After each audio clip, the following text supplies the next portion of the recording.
is the sound guy for many, many worldwide rock bands over the past several years, and he's been talking about mentoring and how that got him started and how he's been able to make a difference in people's lives. And we also have joining us very shortly Brent Winters, commonlawlawyer.com, who wrote the book about the common law, which Pastor Steve touched on earlier, how our common law system has been derailed. So Brent will be coming in to talk about that. But I wanted to follow up with Robert because he was talking right before the break. Hey, Nathan, this is Steve Barke here. Yes. I would love to just say how right on Robert is and what a real problem it is right now, especially like maybe not as much with attorneys and people who need an education, but for so many people who don't need an education, like Robert was saying, the need for mentors is huge, and somebody to help these boys in particular, but I'm sure everyone, into that opening career. There's just nothing out there. So unless you're academic, there is nothing there. There's nothing, and you know, that was my main, and this is Robert again, that was one of my main, that was just so compelling to me, you know, as a young person. I was fortunate. I was raised by my uncles. My dad was always working. He was always on the road. I was raised by a paraplegic, my Uncle Mike, and rest his soul. He was such a good man to me. Even though he was limited by that chair, he never allowed me to become limited, and he opened my eyes to the idea that there are people out there. There are kind souls out there. There are people that do care. You just got to go find them. You know, and a message, a sidebar, when I was studying classically, and I wanted to be a singer, and I was a singer, a professional singer for 10 years. I did tons of theater and all that stuff. But I didn't know how to go about doing it. I had the chops, I had the voice, I had the musicality, but I didn't know how to do it. So I found a gentleman in Ventura by the name of Vince and Linda Cericio. And they were RU graduates, a very prestigious program, and I kid you not, I did whatever I could. I could not afford their lessons. There was no way I could afford their lessons. I was raising 2 boys, I was working 3 jobs, and this was my passion. I was cleaning his toilets. I was fixing his plumbing problems. I was being as creative as I could with that man to show him that I was serious. And that's my story. And I just, if I could reach out to anyone and tell them the opportunities are there. Unfortunately, we're all so busy with our lives. We're all so disjointed in a way from each other. There's no connection. So a lot of times these opportunities have to be cultivated and created by the person looking for that opportunity. There is something you can do for that person. You do not have to pay them for their knowledge. And that is so important that people understand that. You do not need to render currency for this knowledge. You can render labor. You can get creative with them. There are so many opportunities out there that I myself created for myself out of thin air because of my desire. And if there's one thing I could impart to young people, any young people listening to this, is that don't give up. Do not give up. Do not relinquish your dreams, but at the same time, you don't have to pay for them. You don't have to go to a 4-year university or a trade school and come out $80,000 in debt only to go to work for the next 30 or 40 years paying off that debt. There are other opportunities, but on the flip side of that coin, it takes people like myself, like you, Nathan, like Steve, Brent, everyone listening to this, every parent, every wife, every aunt must say, I'm going to help someone.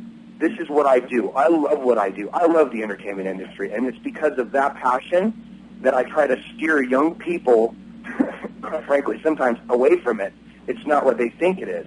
And, you know, the ones that are serious, sure, I take them under my wing, and I help them out every chance I get, and I educate them. And there's a lot of people that I talk to and have constant communications with and helping them guide their career. And sometimes it's just being able to call someone. I mean, you gentlemen know how important it is to just have a phone number that you could call and say, does this sound right? Is this realistic? Am I going in the right direction? That's invaluable to young people. Invaluable. Yes, awesome. And so I have boys here, that I'm praying for mentors for. And I pray with the boys, and I say, let's just be praying for a mentor. And at first I thought they'd be pretty easy to find, but they're not. They're difficult. And then, it's like pulling teeth sometimes. What's that? It's like pulling teeth sometimes. We're all so busy, no one wants to contribute their time. So that's why I challenge people. Keep it simple. Keep it very simple. Within your zip code, find a way to just let people know you're there, and it will change your life. It'll change a young person's life, even if it's just at the grocery store.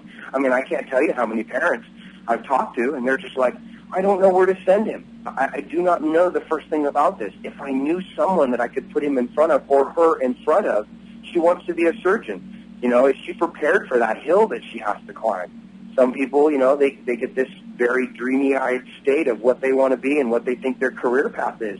And if they just had someone to show them the real ins and outs and what they're going to encounter along this road, their careers and their lives will be richer. And, they'll be richer people for it because they're going to turn around and pay it forward, as we say. They're going to pay it back 100-fold. So, Robert, you use that word mentorship, and I like that word a great deal. But if we also say, okay, well, mentorship, that might fit under the rubric of discipleship too.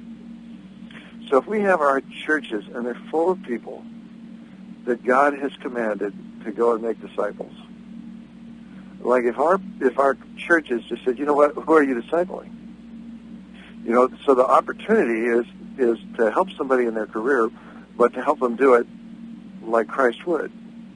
And so here we have kids, they don't have the path. But we have churches full of people that whether they realize it or not, the one big commission that God has given them is go out and make disciples and mentor people how to live. So it's really not an option for us. You might ask most Christians, how many people are you discipling right now? And they might go, well, none. Quite a few, I would imagine. But if we realize, hey, if we can give them mentorship, then we have an opportunity to give them discipleship. True. It's so true. No, truer words were spoken. Speaking of churches, relate a little story for your listeners. My wife and I were Catholic by upbringing, but we never felt at home in any church we had ever went to. We just did not feel that community, that fellowship. And now that some of that is from our own doing because we have our own ideas about what we want in a church. But the idea of taking that back, and you are correct, that fellowship and that mentoringship is really about. It's a Christ-like pattern. If you're giving that back and it's just a true giving, it doesn't matter under what guise it is. It works. It does, and it can be in a church. It can be in a synagogue. It can be. And you make an excellent point, though, Steve, is that your churches are all churches are just a mecca of knowledge. You have all of these professionals that are living the grind. We're out there working. We're in this field, and there's just so much missed opportunity with these young people who just need to know that it's out there. We just need to help them find it. That's all. Well said. Well, I think it's a perilous thing to walk through your industry without being intentional in your Christian walk. So as much as they need the career guidance, boy, they need the stability of a Christian who has walked that walk. Mm-hmm. That's a tough walk, their souls man. will be impelled. Yeah, that's a tough walk. My industry is just fraught with pitfalls, drug abuse, alcohol abuse, just selling yourself short all day. And, I've never, ever considered myself the best Christian man in the world, but I do believe that I was put here by God to help people, and that is in any way, shape, and form I can. And it may be in, pushing them in another direction. But if I didn't, I would feel as though it was a crime, and I have fallen short, and I can't have that. So that's what drives me. So, but not everyone's the same. Well, Jesus says, freely you've received. So yes. Freely give. And then he's given us that commission, and as you give them the speciality of your of your skills and your experience, it does give you a place to shine your light and mentor them as how, as a Christian, they can walk through that industry and thrive rather than being consumed. Exactly, and you make an excellent point. You do. You make another excellent point. Think about all of those listeners out there who are, they're Christians. They believe in God. They want to walk the right path. They want to do good things, not just for themselves, but in their life, in the scope of their life. Think about all the opportunities, people, that you have. You can reach out to a young person and teach them the things that you didn't get necessarily out of the chute, and with the love of God and that very nurturing environment, yet at the same time being real with them, being really brutally honest with them and helping them make those, well, maybe not make the decisions, but at least expose them to it, whereas before they just had no shot, and they've got to go looking out in the world and go online, there right there is a huge problem too. All this information out there that is not necessarily relevant, and you have all these organizations that are preying on young people and their parents and their ability to pay for knowledge. And so, it's out there. The opportunities are out there for us to walk with Christ, like Christ, but at the same time, do it your own way and really just be a genuine giving person and mentor young people and help them out. And it'll come back. It's come back to me 20-fold in my life. Well, as you think about that too, though, it says go and make disciples. And when you reach out to young people, and especially young people that maybe haven't had mentorship, or young people that are struggling in their faith, yep. Jesus says go and make disciples. And Jesus had such trouble with his disciples. And it does take willingness to be mistreated sometimes, to be hurt, yep. to be taken advantage of. So as you reach out to young people or you help people along in their career, there's a risk, and the truth is that sometimes it will bite you. But still, Jesus says, go ahead and do this. Invest, love, wash these feet. And so it's really not about serving. I mean, I'm sure there's good committees at church, but I think a lot of times we think, well, we go to church and we do our good stuff for God there, and we sit on a committee or one thing or another. But really, he says, no, go and make disciples. Go and mentor young people, and they're going to bite you, but do it anyway. That's what they do. Young people don't have a concept of, as a professional, I can sit with another professional, and there's certain etiquette, there's a certain give and take that we expect from each other. Young people don't have that. They don't have that scope, and I don't expect them to. And it's just such a great opportunity for people who don't know how to necessarily do something within their church or within their community per se, but they can take that opportunity, as you said, they go and they do their duties on Sunday, but they leave it at the door. And I challenge anyone listening, don't leave it at the door. Take it out. Take it out in every walk of your life, at the store, at the gas station, at school. Take every opportunity to reach out and help someone understand those perplexing questions about, careers, life, and try and push them in a direction that will benefit them, not necessarily yourself, benefit them and help them prevent making the same mistakes that we all make when we're trying to start a career. Everybody has them, but I think that it's truly a calling to help and reach out to people that you do not know, children you don't know, young people who are just starving for this, and they're looking for it, and we're here. We're right here, right now. So once again, I challenge any listener to just take a moment and a couple hours out of your month, it's nothing, and go help and go contribute in some way. And that's the message that I continue to push with young people and in my industry to this day. And so would you agree that this is something that Jesus has commanded us? Oh, definitely. Jesus commands us to do this, but I think people get confused in his message sometimes. I know I did. I didn't realize that the solution to my problem of feeling disconnected was through this mentorship and this, a.k.a. discipleship of helping young people I am so much happier in my life knowing that I give freely of my heart and my knowledge to these young people. And I don't know, honestly, gentlemen, if I could do it any other way. I've thought about it, and, I just think that everybody's geared a little differently, and one of my passions and my ability that God's given me is to help people, to educate people, and to reach out to young people and kind of guide them. It takes a certain type of person to deal with young people and not, inundate them or crush them with ideas or your own, experiences, what have you. So I have found that the light of Christ is back in my life, and it has been in my life. I just didn't really know it. I was going about my own way, through Him, just didn't know it. And so if you look at it like that, there's an abundance of opportunities for all of us to just help everyone. Yes, King Solomon, the wisest man who ever lived, said, "Plans fail for lack of counsel, but with many advisors they succeed."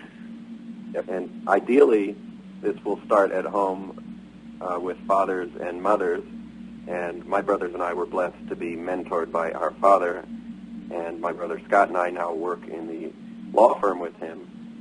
And this is also one of the things you mentioned, carrying the bags or cleaning the toilets for, or whatever, someone who is an expert in the field. Well, what's better than to have a father who's an expert in the field, in this case of tax controversy, criminal and civil tax law, to raise you up. And so my brother and I were blessed to have that and to now continue the law practice with him.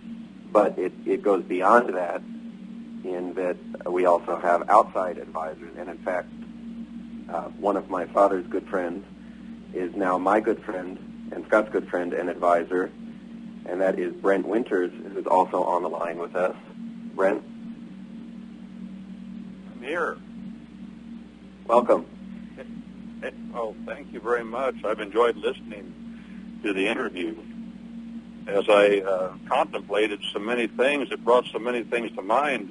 And about mentoring, one of the things that I enjoy very much being a parent is, as my children are now older, them coming to me and saying, "Dad, don't you think this, and this?" And they'll detail some point of view. And it's, of course, something I'd been trying to tell them for 15 years, for 20 years.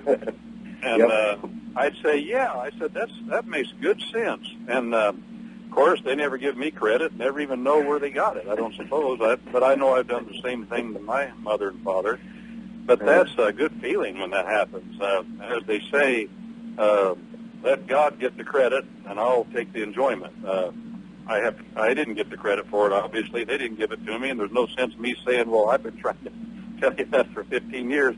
I'm just happy it happened. But that brings to another point about mentorship, which, of course, amounts to education, discipleship. And the word disciple in the New Testament, mathetes, the word translated disciple, means, we get our word math from that word. It means learner. And it means to learn. And, of course, the word translation disciple, that gets the idea of discipline going into that. Of course, it takes discipline to learn. But I had a fellow say to me not long ago, I was going to a church, by the way, I didn't agree with a lot of the things they did there, and even a lot of their doctrine, but I went there because my friends went there, and there were certain advantages, I thought, to it. But one time, one of the older fellows, I say older, he was older than me by about 7 years. And he said to me, you know, Brent, us old guys, well, that's the first time anybody ever called me an old guy, and I had to stop and reconsider that one. But he said us older guys need to become the church so these younger folks can think it's important to keep going to church. And he sparked some thinking in my head, and I began to realize that young people they're looking at older people, and they're watching them very closely. And if there aren't people at church who they can follow their points of view, attitudes, things they say, then we've lost a lot of our opportunity for education. We don't even have to, hardly even, in many cases, you don't have to know these young people, although it's good if you do. And it's good if you introduce yourself and take an interest in them. Of course, that's very important. But never forget, just going to church, I can say that from personal experience when I was a young shaver, too. Going to church And if there are older people there, the younger people watch them and learn from them, whether the older people understand that or not. So I used to tell people, if you can't, you go to church for two reasons, and if neither one of these reasons are true, there's no sense going. One of them is you can go there to learn the Bible and encourage other people. And the other reason you go is that other people can encourage you, and they can learn from you. And if one of those is missing, there's still the other one that's worthwhile. So you go to church, even if you don't agree with everything that goes on there, and God will work His works through you, even when you don't understand it. As Moses said when he came down off the mountain, it said the skin of his face shone like the sun. But it said I'm quoting the old King James, he says, he wist not that the skin of his face shone. In other words, he didn't know the skin of his face shone. And when a person is doing God's work, he often doesn't even understand that he's doing that. But it's important that he has that habit in his life, and that he just tries as best he can to do the fundamental things and let the rest of it take care of itself. Don't covet, lie, steal, commit adultery, and murder. That's the last 5 of the 10 Commandments in reverse order. Don't do those things, and God will take care of the details if you concentrate on those things. And one of the details he takes care of is discipling and other people learning from your actions. Agreed. That's an excellent point that you make.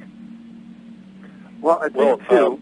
That takes the onus and the burden of off some people who think they have to go out and just get crazy and learn how to go to a special school and learn how to disciple and mentor people. And no, that's not it. Yeah. Just a good mentor is a person who's being mentored. He's a good leader, is a good follower, and as Paul the Apostle says, "Follow me as I follow Christ." So that should be the concentration of every man, as I've heard Nathan's father say, "Lead, follow, or get out of the way." I think that covers about all of it. Get in the parade and do something. It's funny. And maybe somebody will follow you. But if they don't follow you, you're still following God, and that's an important part of the enjoyment and fulfillment of a person's life. Yep, agreed. That person, an earlier recount of one of my first mentors in the music industry per se.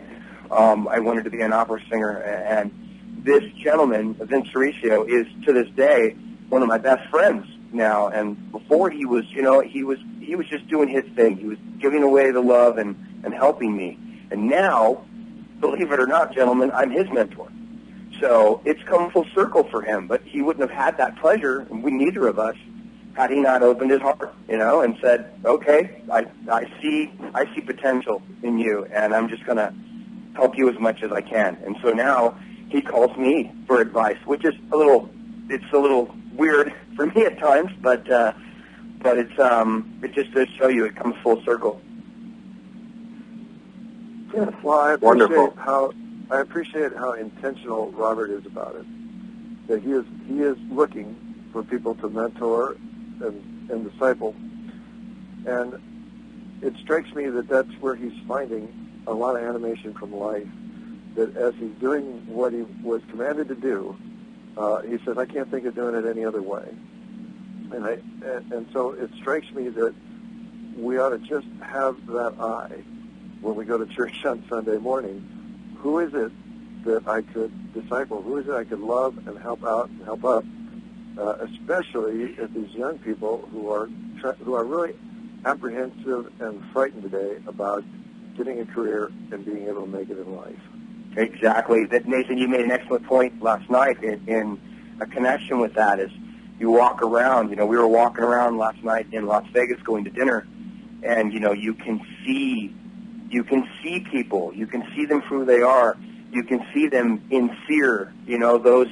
Are you one of those people? Nathan's question, to me was, are you one of those people that look out at life and are you afraid? Are you apprehensive? Or are you one of those people that do not see fear as you look out? And unfortunately, the young people today, you made an excellent point, they're retracting. They're pulling back into themselves because they don't have any other choice. They're trying to be self-sufficient. So our call to arms is to teach them to not be afraid. You know, don't be afraid. Don't be afraid of other people.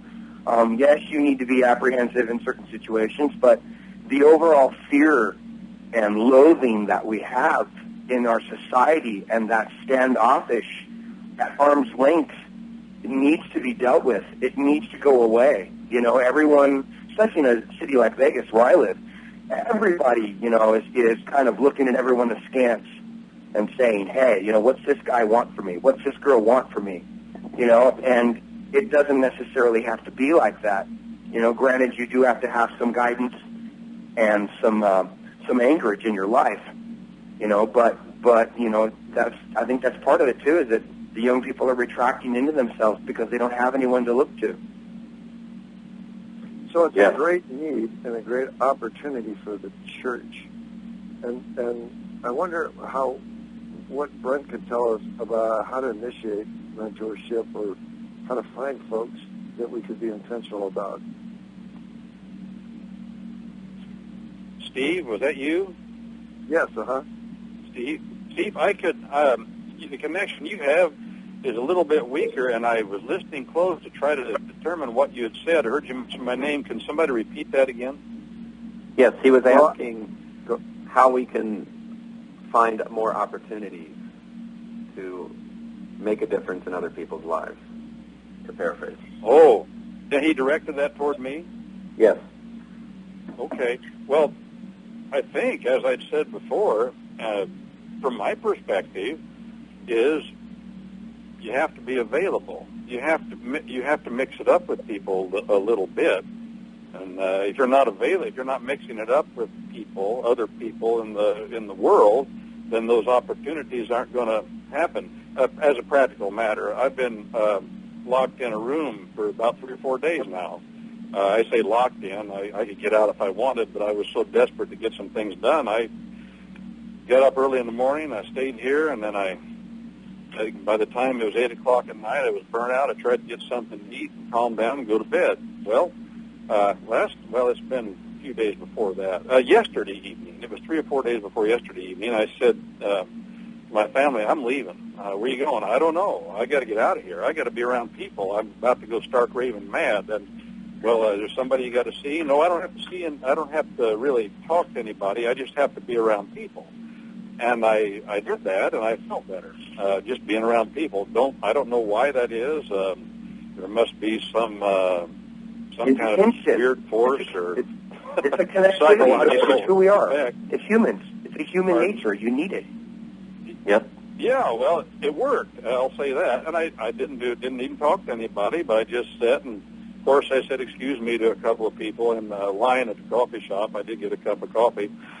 But getting out among people is not only important for other people, it's important for us. And God doesn't want us to be locked in a monastery. No, I don't buy that. I don't believe that's right. I believe that is a perversion of what has happened to us historically. Locking ourselves up or locking ourselves away. Mm-hmm. The Bible tells us very clearly in the book of Jude, though, be very careful. You know, hating, it says at the end of that book, hating even the garment spotted by the flesh when you go to try to help people, when you try to pull them from the fire. And young people are being sucked into the vortex of fire. There's no question. They feel abandoned. They feel lost. I look around me. I'm distraught even by what I see. And they're looking for purpose and meaning. And the purpose and meaning of life isn't much talked about anymore. The purpose, I think the old-timers had it right when they said life has 2 parts to its purpose: to glorify God, number 1; number 2, to enjoy Him forever. And there is no higher purpose. There is no other purpose. And no matter what a person finds to do, it should be 1 Corinthians 10:31, do all things to the glory of God, whether it is something that says even as mundane as eating and drinking. And I like to think in my own life, of course, we all struggle with, well, really, what's the use? You know, you get discouraged. But if you come back to the fundamentals, as Vince Lombardi used to say, it's all about the fundamentals. Come back to those fundamental things. And young people need to know that somebody does know those fundamental things, and they're saying it. And you say, well, they wouldn't understand that. Maybe somebody would say, well, maybe they don't. Maybe they do. Maybe they don't. But don't underestimate the intelligence of anybody. I learned that a long time ago. I don't care what they look like or what they act like. They're not stupid. And if you give them a chance, they'll tell you, and they'll feel that. But anyway, young people need someone to tell them, an example of someone that says, here is the truth, by golly, and no, I'm not backing up from it. And the purpose of human existence is a good place to start. I heard it said a while ago that people are fearful, and I see that also. And you take all the commands of the Bible, add them all up, and there's quite a few. There's one command said in 2 or 3 different ways that outnumbers them all, and it is this: fear not, be not afraid.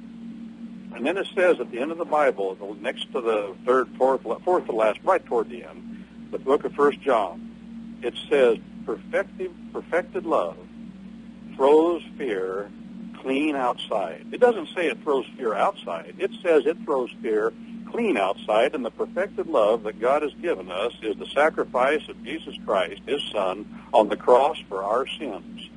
And once a person is released from the fear of doom, I like to tell people this: freedom, and that's what the opposite of fear is. Freedom is an old Anglo-Saxon word, and it means free of doom, freedom. It's the freedom from doom, and doom to an old Anglo-Dane is a judgment of hell and destruction that can't be changed. Listen, if we can be freed from that doom, and a person knows that, all of a sudden there is no fear, because there's no fear of punishment anymore.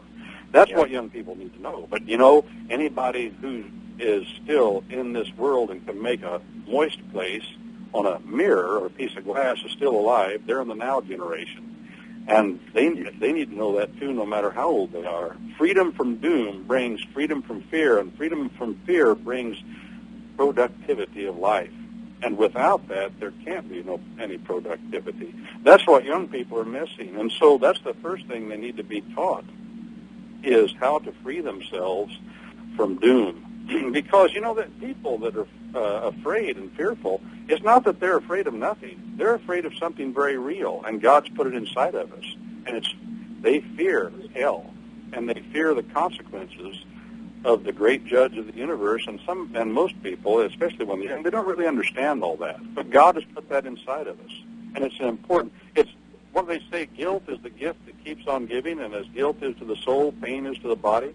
And without guilt, we can't even know those things.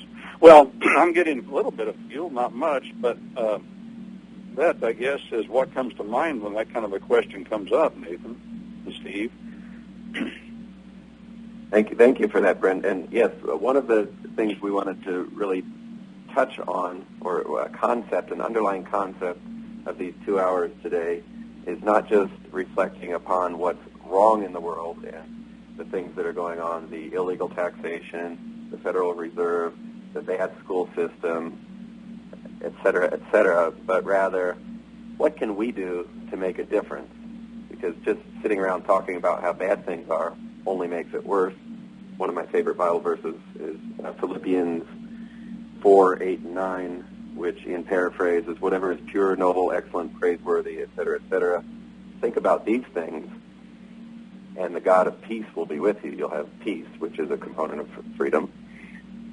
So thinking about the positive things, mentoring, and it all came down to the solution is teaching people, especially the next generation, but as you mentioned, Brent, everybody of all ages. If you're alive, if you can fog a mirror, then you're ready for education, is to teach people what they can do and what the right way is. And in fact, one thing I learned from teaching my children is the more I teach, the more I learn, because it causes me to think about things that I thought I knew, especially those questions that Bill Cosby had that program, Kids Say the Darndest Things. Well, kids ask the most fascinating questions that really get you to go, oh, I need to think about that a little more. So that touches in with the mentor becomes the one being mentored. The mentor becomes the protege. Agreed. Bob said he started off as the protege, now he's the mentor of that same person. So the more we help others, the more we're actually helping ourselves. That's concept my brother Scott and I are learning through Marshall Thurber, who's been mentoring us recently. And Brent, you'll be at his seminar next weekend. Leaders give and givers get. Sharing is having more. These are all biblical concepts. He presents them in a sort of modern lingo. And we also touched upon the New Testament verse, Brent. I think you mentioned everything you do, do it to the glory of God. Well, my mother raised me that even if you're cleaning the toilets, you do it to the glory of God. Well, Bill Allen, a new friend of my brother's and mine, owns a cleaning business that staffs the resorts in Hawaii. And his motto is rock and roll in a toilet bowl. So literally, his company cleans the toilets, and they do it to the glory of God. High productivity, as you mentioned, Brent. Once we're free, we're productive. Agreed. And I would like to add one thing, just to go back to the question, because I find this is the biggest problem with people developing a sense of their ability to mentor. And the question was, what are the opportunities that are out there?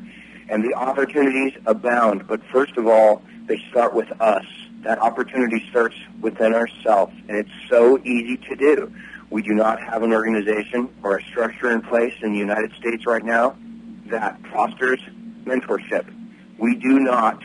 And that is the crime. And I petition and I challenge every person, man, woman, it starts with you. So you want a suggestion?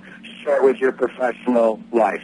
You know, find a way to reach out in your community and offer your services. It's just that simple. And a catalyst, as Steve had said before, is your church. So now you have two catalysts with which to go forward. Sometimes we get bogged down and we think, this is too big. What can I do? And it is much more easy and readily attainable than we think. But it has to start with us. We have to give of our own time and find that way. Where there's a will, there's a way. Awesome. Thank you, Robert. You're welcome. Thank you, gentlemen. And another aspect of that, Robert, you said starting your professional life. Everybody out there is doing something. At least we're alive, but certainly those who are actively in careers have that career, and you do whatever. You might make widgets, you might be a waitress, or you might, like I am, be a lawyer, and you're focused on delivering whatever that product is. Why don't you take a step back and think about, wait a minute, I'm coming into contact with people. Yeah, I can. Yeah, definitely. I do that on the show floor. I'll be doing a show. There's hundreds of hands around of varying skill levels, and inevitably, I always get the ones that just don't know anything. You know, if they don't know the end of the shovel from the handle.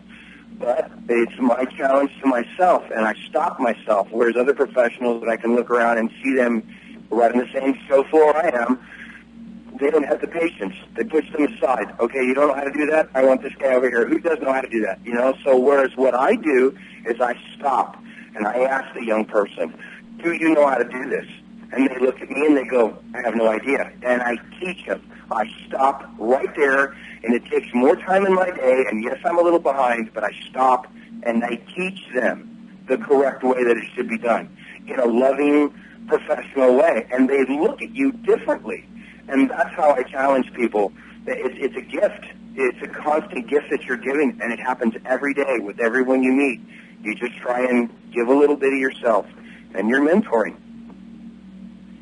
Yes. Well, one of the things we do at the McPherson Group, our clients come to us with tax problems, obviously. We're tax defense attorneys, but we look at the clients holistically as a person and see sort of the broader scope. Why is the person in this situation? Is there any other help we can get? Oftentimes it's merely listening to them. But, rather than being bogged down into the nitty-gritty of statutes and laws and IRS paperwork, just to take a step back and view everybody as a unique human being. How can we help this person? What's the complete help this person needs? And our clients love it, and we're changing lives. We're not just solving tax problems, we're impacting lives. And that's a lot more fulfilling than merely solving tax problems, to be honest. Yeah, good on you, Nathan. Good on you. Yes, you bring up you bring up an important point. The most often and most ancient creed known to mankind starts with the words, listen. And if a person, like you're talking about listening to your clients, and it's easy to say, well, I know, well, let me give you some advice, because you figure that's what they're paying you to do. But if you listen to people, again, coming back to young people, for example, if you listen to them, that teaches them to listen. Yep. And at some point they'll say, well, I remember that guy used to listen to me. And the question you brought out of Philippians was, what can we do besides talk?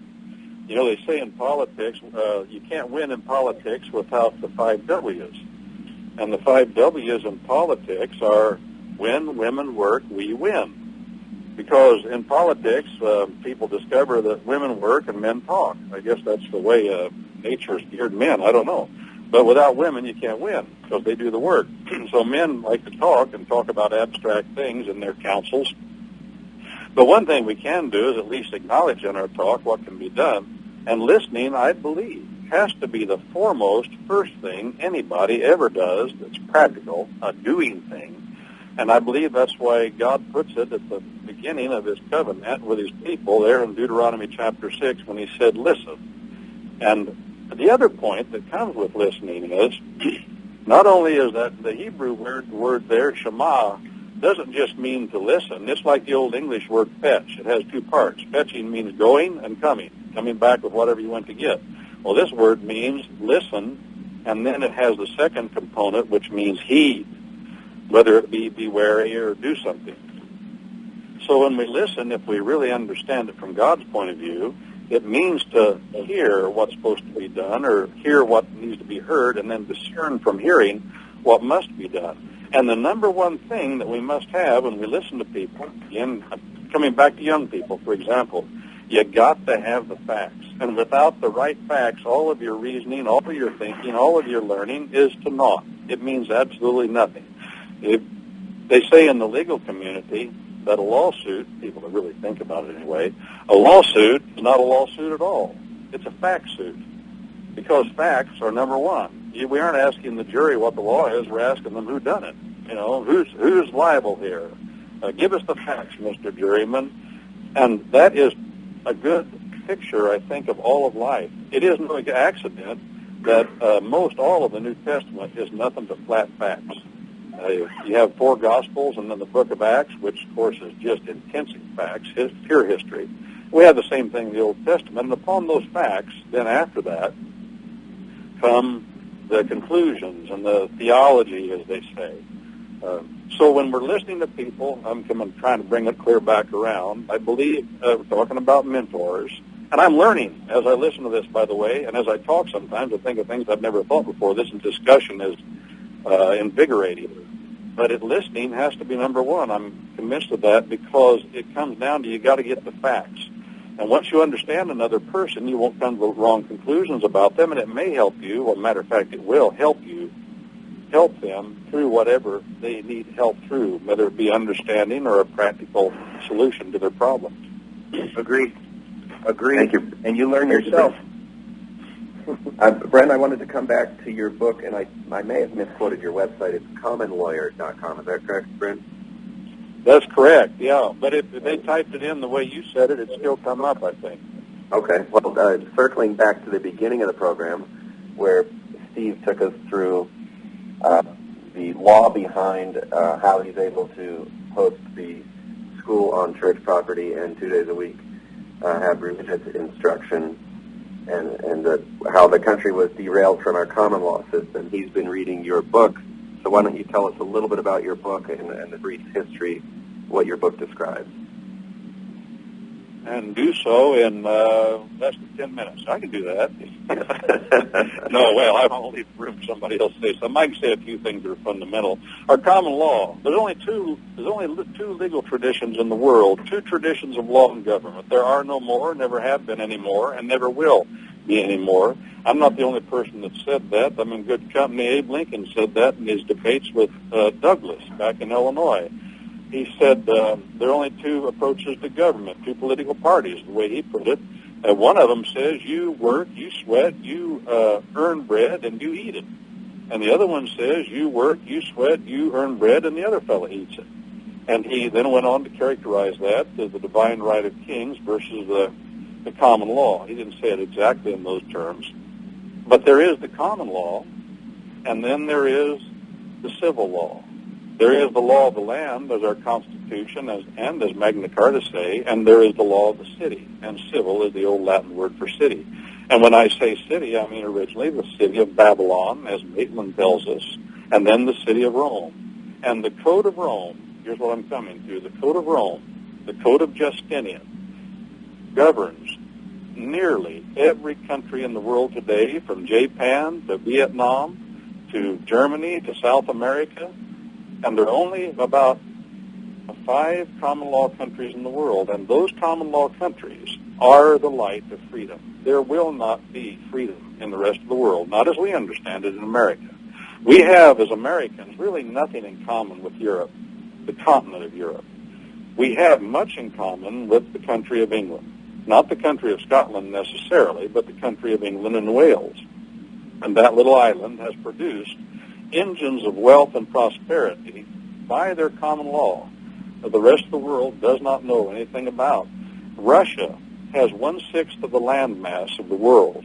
It has more farmland, more gold, more diamonds, more oil, more gas, more timber than any country in the world, yet the people for the last 70 decades have fought off starvation. The reason being, they are a country under Roman civil law taken to its extreme, and it will always go there eventually. That's what happened in Germany in World War II. That's what happened in Japan in World War II, and they deified their emperor and gave Hitler the powers of deification, although they didn't call him that because of their Christian culture and background. That's what he was. And it destroys countries. Well, we aren't a civil law country. We're a common law country. And our freedoms, we're losing them slowly. Let me just give you one example, then I can quit, because there's no way to talk about it all and get it all in a nutshell. But in a common law country, judges are drawn from the private practice of law, not from government employment. That has been a tradition in common law in the common law for centuries.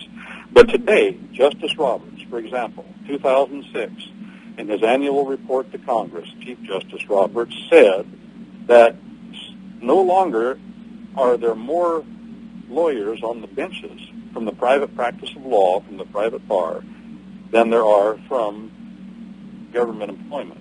And then he said this, and I'm quoting, "These are not the people to which we have traditionally looked to protect our freedoms." What did he mean? He meant judges drawn from government employment. That's contrary to our common law. It's an unwritten standard. We've observed it for centuries. You go to France or Germany or South America, the judges are civil service positions. The men that serve in judgeships are trained to be judges, not lawyers, and they are dependent for their paychecks upon the powers that be, in the sense that chief executive, whether it be a single will of a legislature or the single will of a dictator, same thing. We don't have that in America yet. But we're moving in that direction rapidly. We have people sitting on the Supreme Court of the United States now that have really never practiced law. That is abhorrent to our common law freedoms.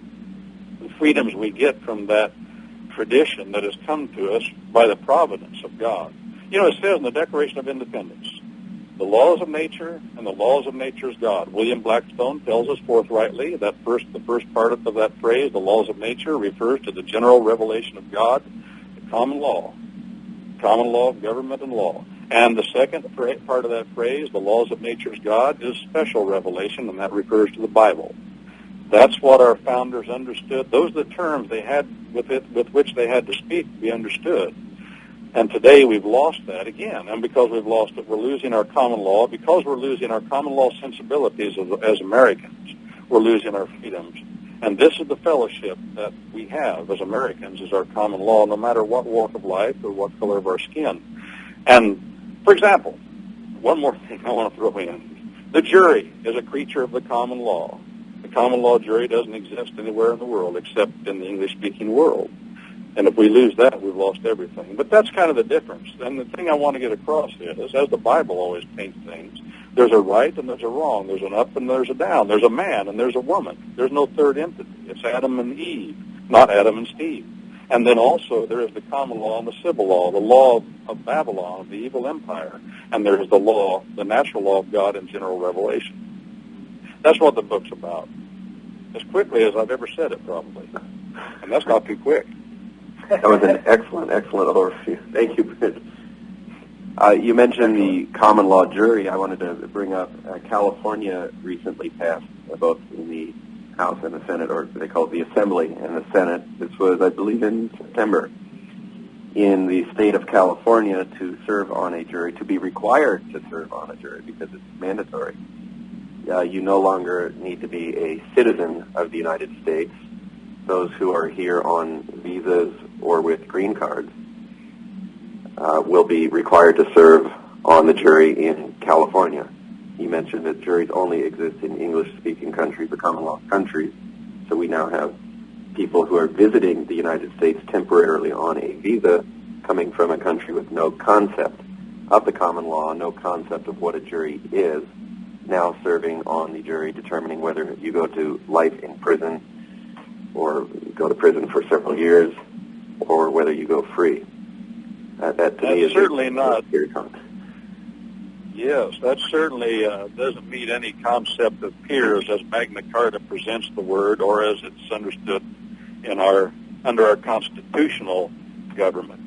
You know, the Supreme Court of the United States has said on more than one occasion that in order to understand the Constitution of the United States, one must understand the common law and must understand it in those terms, because it is a brief of common law government.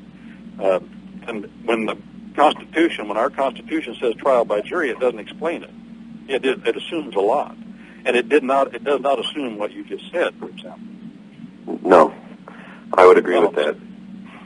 I like to say peers in the Magna Carta calls it pars, but it's the word that we take our word pairs from that word, P-A-I-R-S, like a pair of shoes. It means one corresponding to you, one who is like you, one who is in your neighborhood, in the countryside, as the old-timers used to say, one who understands your circumstances, your station in life. You know, if somebody's tried, anyway, I won't push that any further. There's no end to saying that. But we've gone far afield from what a peer is, and obviously it's not a foreigner. Correct. So, Brent, it must be someone who understands. As you talk about this information in the common law, and you know it's not being taught in the law schools, and it's not being taught in the seminaries, and it's not being taught in the public schools, how do we prevent this from being totally forgotten? That's a great question. Well, that is a good question. Well, here's this is not unusual throughout the history of the law of nature, which is our common law. It is not as the scholastics define it, not as St. Thomas Aquinas defines it. It is our common law. The law of the evil empire, the law of Babylon, has mitigated against it at every point, and the history of England, just as an example, is a history of the struggle, and the history of America. America is here because of the struggle of the civil law trying to encroach upon the courts of England, the common law courts of England. Well, to fight that, the powers of Rome put the universities in Europe. The universities, first one founded in Bologna. And the universities were civil law institutions designed to teach the civil law and to supplant the Bible. That was the declaration of the Pope of that day when they first did that. They didn't try to hide it. Well, the common law was not allowed to be taught at Oxford. And when John Wycliffe translated the Bible, his chief desire was that the common law be taught in Oxford. He said, I'll translate the Bible into English to get it into the hearts of the common men and women of England. But the common law must be taught in Oxford. Well, they resisted it so much that not until Blackstone delivered his commentary, his lectures that became his commentaries in 4 volumes that were so influential in America. That was the first common law course ever taught at Oxford. And it was through a quirk of circumstances that it happened. But because there was no education in the universities for the common law, the common lawyers established their own institution called the Inns of Court. And that is what needs to be done today. There's no question the common law is being thrown out of the law schools. In the first year courses at not Oxford, I've got to shift gears, Harvard, Many of the common laws were discontinued about 6 years ago under the leadership of someone who sits on the Supreme Court of the United States now. There is a concerted effort to destroy the common law in favor of international law, which is a species of civil law. Our founders complained of admiralty law in the colonies, and for good reason. The emperor of the colonies, who was king in England, and there's a difference, he was trying to supplant the common law in England, trial by jury being the chief thing. You know, it says, well, we must establish our own institutions of learning and learning common law. And that brings me to one more point. I'm glad you asked the question. I wanted to mention this, but I had opportunity. I'm offering a course, and some homeschoolers have come on board with me on the internet, trying to establish the arts of liberty and reestablish what they are. The arts of liberty are the arts of language, listening, foremost, as I said a while ago, writing, reading. Those are the arts of language. And the arts of language are the arts of freedom. And without them, freedom won't happen. We've got to at least be good listeners, the Bible says. Now, faith comes by hearing, it says. That's the important thing. Well, at any rate, I have audio presentations. You can go to the website and read about this. But to reestablish the arts of liberty and to establish the laws of nature and nature's God, which we now call the common law. It was called many things in the past. By the way, the word common law, it was called the Volksrecht before that, the folk law. The phrase common law arose because the common lawyers in England were trying to establish an educational institution that taught it. Brent, I think we have to go, unfortunately. Thank you, everyone, for being here. You've been listening to The Micro Effect. This is tax attorney Nathan McPherson, the McPherson Group, IRS.com. We've been talking about some of the issues we're facing in the country, but more importantly, what we can do about it. And it all comes down to mentoring, raising up the next generation, raising up the current generation, educating everyone in liberty, in the foundations of the founding values.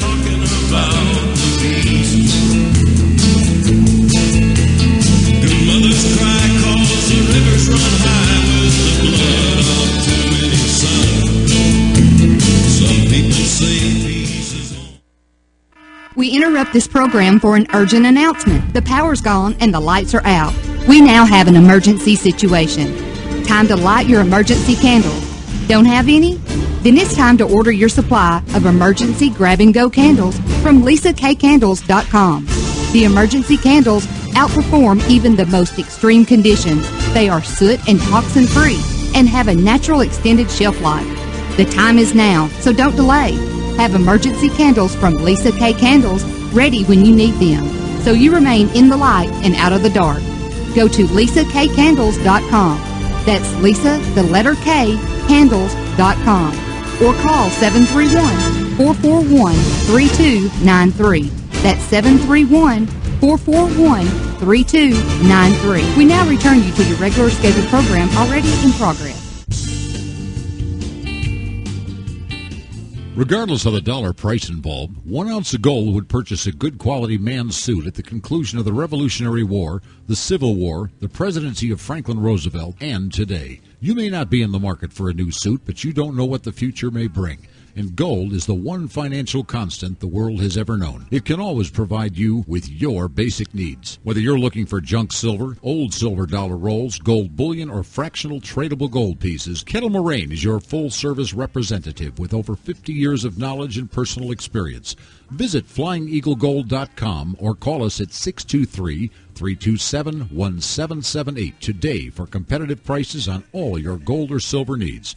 If you're looking for real financial insurance, call Kettle Moraine today at 623-327-1778. That's Kettle Moraine, 623-327-1778.